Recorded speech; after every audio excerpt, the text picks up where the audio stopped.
और शेषनाग लक्ष्मण जी के रूप में अवतरित हुए थे।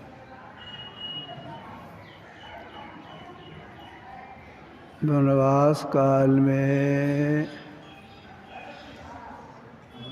कभी कभी भगवान श्री राम शेषावतार लक्ष्मण जी से कुछ पूछते थे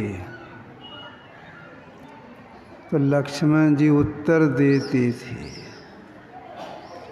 कभी कभी लक्ष्मण जी पूछते थे तो भगवान राम उत्तर देते थे। उसी में से थोड़ा सा भी पाठ के रूप में हम लोगों ने सुना।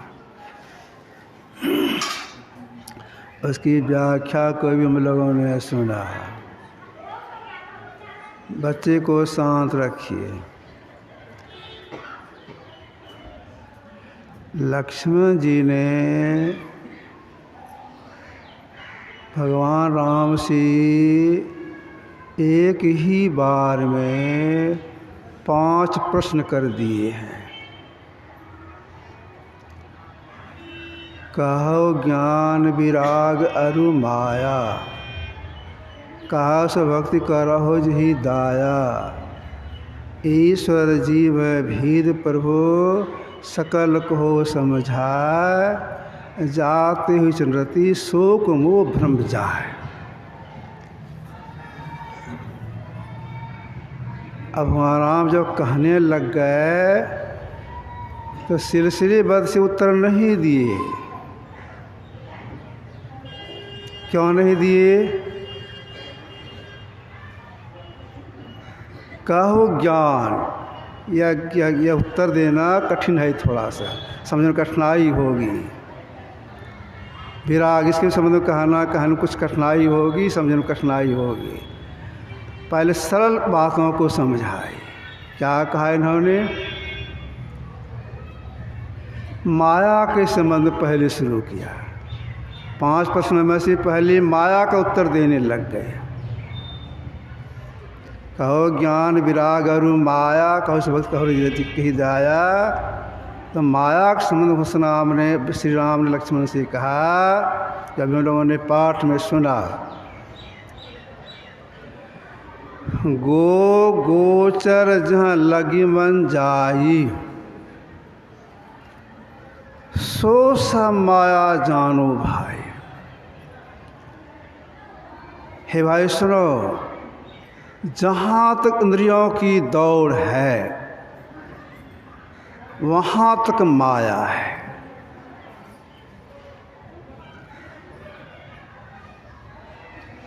चौदह इंद्रियाँ हैं। इन 14 इंद्रियों में प्रधान मन है। तो मन की जहाँ तक दौड़ है वहाँ तक माया, भगवान राम ने कहा वहाँ तक माया है।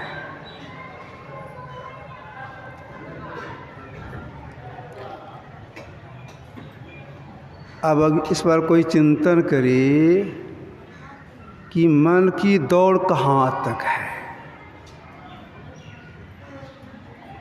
इस संसार में कहीं तक होगा? देखिए नहीं, संसार हर जगह मन है, हर जगह माया है। तो मन की दौड़ कहाँ तक है, इसका पता जो अंतर साधना करती हैं उनको लगता है। बाहर में नहीं, अपने अंदर में लगता है कि मन की दौड़ कहाँ तक है। और जहाँ तक मन की दौड़ है वहाँ तक माया है।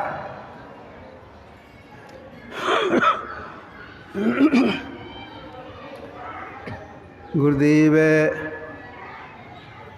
अंतर साधना की साधना करते करते जब संत अवस्था प्राप्त हो गया इनको, तब इन्होंने लोक कल्याणार्थ कुछ लिखना शुरू किया।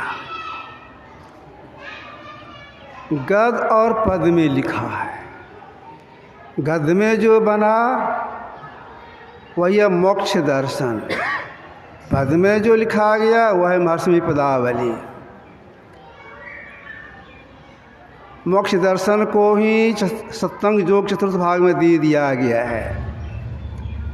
तो सत्संग योग भाग 4 पारा संख्या 57 में गुरुदेव लिखे हैं कि मन की दौड़ कहाँ तक है।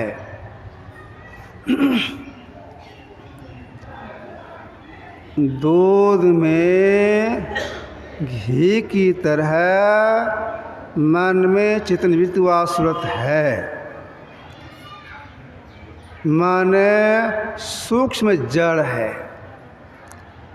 यह जड़ात्मक कारण के ऊपर नहीं जा सकता।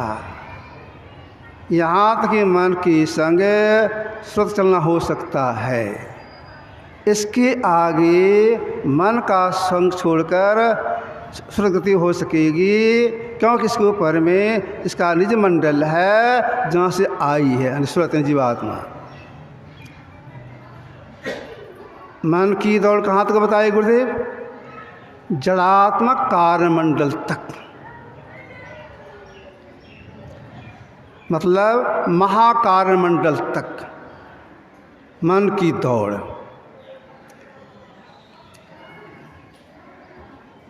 तो जहाँ तक मन वहाँ तक इंद्रियों, वहाँ तक माया बताया भगवान राम ने, गो को चर्चा लग मन जाई।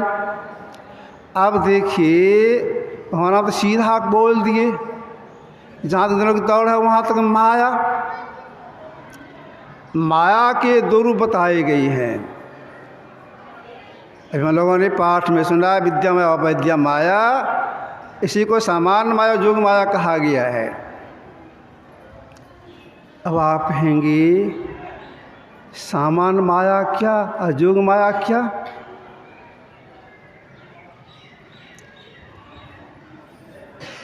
पांच कर्म इंद्रियां, हाथ पैर मुंह लिंग गुदा, आँख कान नाक जीभ चमड़ा, मन बुद्धि चित्त अहंकार 14। इन 14 का संग्रह करके आप हम जो कुछ देखते हैं, सुनते हैं, छूते हैं, चखते हैं आदि आदि, ये सब के सब हो गए सामान्य माया।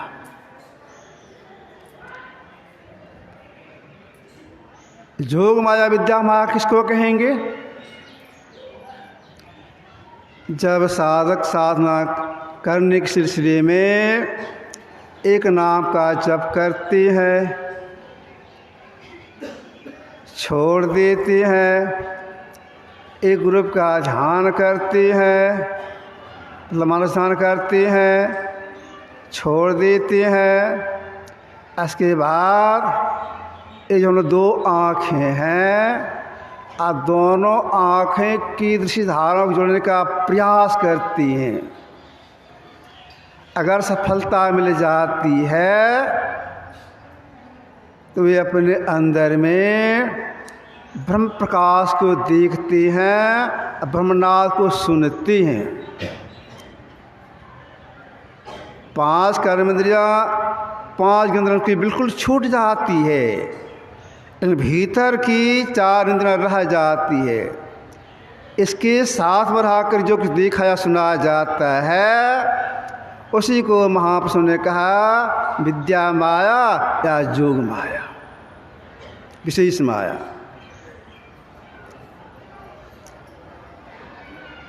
अंतर साधना करने में दिशा सटने पर दृष्टि खुल जाती है। उससे जो देखा या सुना जाता है वह भी माया बताया गया है। क्यों? इंद्रियों के साथ में वहाँ पर है, चार संग में है। नारद जी गए थे नारायण भगवान का दर्शन करने श्वेत द्वीप। नारायण भगवान का दर्शन हुआ। नारायण भगवान बोले, आवाज़ आई, हे मुने, ये जो मेरा रूप आप देख रहे हैं यह मेरी माया है। मेरे सत्य स्वरूप देखने के लिए इसके और आगे जाना होगा। वह कौन माया थी जो दृश्य दिखा जाता था? और यह जोग माया या विद्या माया। तो माया के 2 रूप हैं, समान माया जोग माया। तो भगवान राम ने लक्ष्मण जी से कहा, जहाँ दौड़ है सब माया।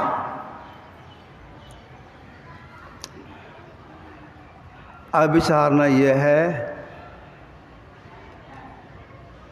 जब तक आप और हम, मतलब आप और हम जो जीव हैं, इंद्रियों के संग में रहेंगे तो माया के अंतर्गत ही रहेंगे।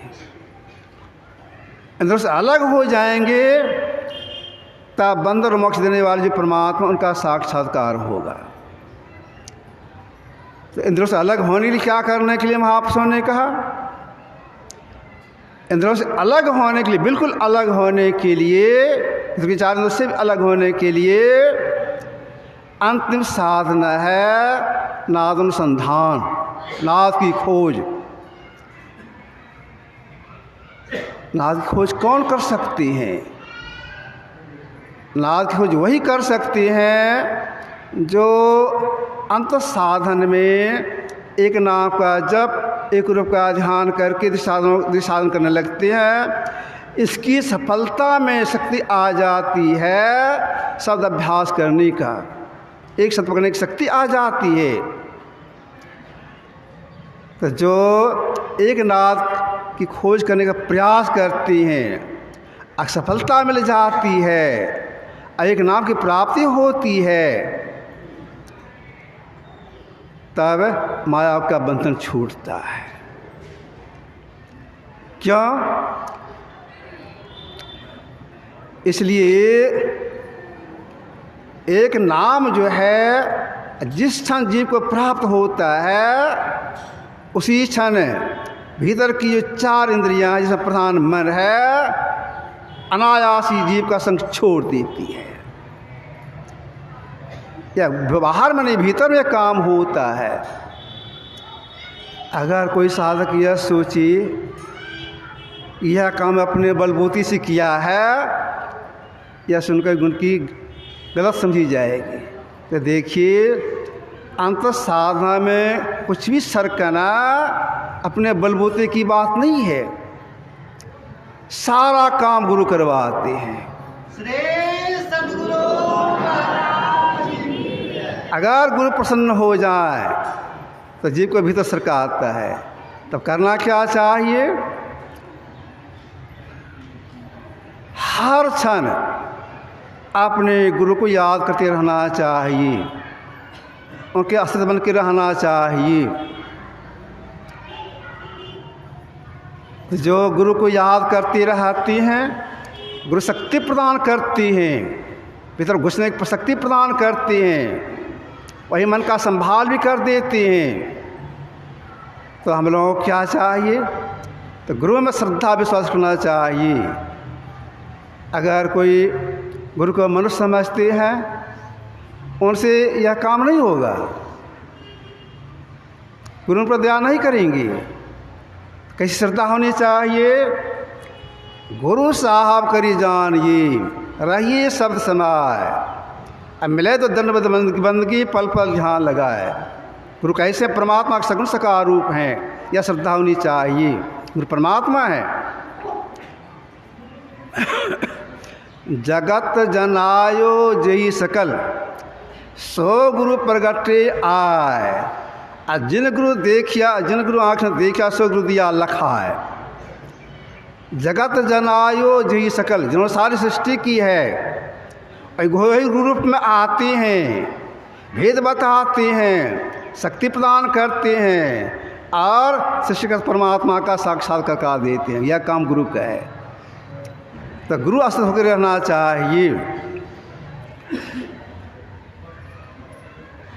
भागवत पुराण में आपने पढ़ा होगा, उसमें एक श्लोक आया है, चिंतामणिलोक सुखं सुरद्रु स्वर्ग संपदम प्रस्तुगुरु प्रीतो वैकुंठं योगी दुर्लभम। चिंतामणि लौकिक सुख दे सकती है, अगर गुरु प्रसन्न हो जाए तो मोक्ष दे देती है। गुरु को प्रसन्न करने के लिए उनको याद करते रहना चाहिए। याद से मतलब यह है, वे जो नाम बता दिए हैं, मंत्र बता दे उसको जपते रहना चाहिए। उनका शकल ऐसा है, याद करते रहना चाहिए। कहीं भी जा रहे हैं वे ऐसे हैं, वे ऐसे हैं, वे ऐसे ख्याल करते रहना चाहिए। यही याद करते रहेंगे उनकी दया हो जाएगी। तो हर समय याद करने का प्रयास करते रहना चाहिए। तो जो हर क्षण उनको याद करते हुए ऐसे वैसे हैं, धुंधला रूप में आ जाती हैं। क्या अपने रूप शक्ति धुंधला रूप देख लेंगे? नहीं देखने में आएगा। जब उनकी दया होगी तब वे धुंधला रूप में दर्शन देंगे, प्रत्यक्ष में दर्शन देंगे। जब दया करेंगे तभी होगा यह काम। यह कैसे होता है? जो गुरु के आदेश अनुसार चलती हैं, मतलब गुरु आदेश दे दिया है, महापुरुष आदेश दे दिए हैं कि ब्रह्म मुहूर्त में उसके ध्यानाभ्यास करो। उनका आदेश ब्रह्म मुहूर्त में उसके ध्यानाभ्यास करो, और समय सोई रहती है। दया कैसे करेंगे? दिन का स्नान करने के बाद तुरंत बैठो ध्यान करने के लिए। स्नान करके आए, गपशप करने लगे, भोजन कर लिए, कैसे होगा? संध्या काल में ध्यानाभ्यास करो। आदेश उनका संध्या काल में, संध्या काल में गपशप करने लगे हैं, मोबाइल में बात कर रहे हैं, इधर की बात उधर की बात कर रहे हैं, ध्यान करने का समय कट रहा है, नहीं कर रहे हैं, कैसे उनकी दया होगी? अगर उनकी दया प्राप्त करना है तो उनके आदेश से चलना होगा, समय बैठ के ध्यान करना होगा। बहुत से महात्मा लोग क्या निंदा नहीं समझिएगा, ध्यान करने का समय है, आप प्रवचन करती रहती हैं। एक महात्मा जी बोल रहे थे, बाबा आ गया था मासिक सत्संग में, रात में सत्संग हो रहा था, बहुत भीड़ थी। हम प्रवचन शुरू किए, लगभग 8 बजे के बाद से शुरू किए।